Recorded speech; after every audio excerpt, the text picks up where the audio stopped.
Pleasure, Brett. The economic vice is getting tighter on Iran's leadership tonight. The Iranian parliament wants answers from the country's president on what's going wrong and what he's doing about it.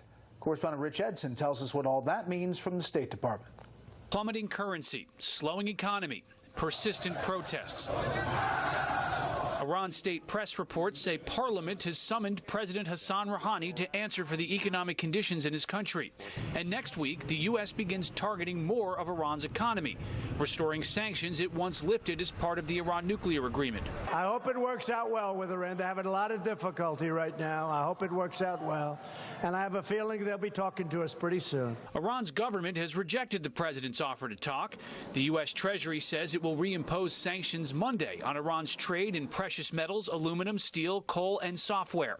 In November, additional sanctions on Iran's energy, oil, and banking. Ahead of those sanctions, the value of Iran's currency versus the U.S. dollar has fallen, with the drop accelerating significantly since the Trump administration announced those additional economic sanctions, hitting a record low this week before recovering. As the currency collapses and confidence in the Iranian government and confidence in the Iranian economy collapses, this too will create an impetus for the regime to try to come back to the table and negotiate. Senior State Department officials say they're closely watching events in Iran and claim its economic situation demonstrates the administration's strategy is working. Officials say they plan to intensify the pressure until Iran changes its behavior and negotiates.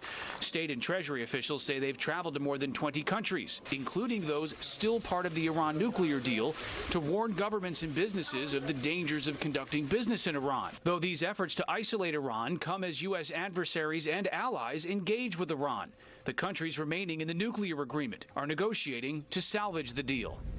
Two U.S. officials say within the next 48 hours, Iran is expected to launch about 100 small boats to practice and demonstrate the potential of shutting down a vital international waterway, the Strait of Hormuz. A lot of oil goes through there. Officials say that Iran typically runs these drills in the fall. Brett? Rich, the U.S. announcing today sanctions against two top Turkish officials, and there's response now.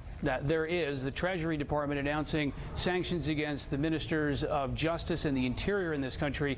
This is in response to the arrest and continued detention of an American pastor, Andrew Brunson. Turkish officials arrested him in 2016 following a coup attempt in that country. In fact, Turkey has arrested tens of thousands in relation to that coup attempt. Turkey is now responding to those sanctions, saying that they will seriously damage the constructive efforts made in order to resolve problems between the U.S. and Turkey, and that Turkey will respond in kind. Brett? Rich Edson, live at the State Department. Rich, thank you. Up next, are the North Koreans really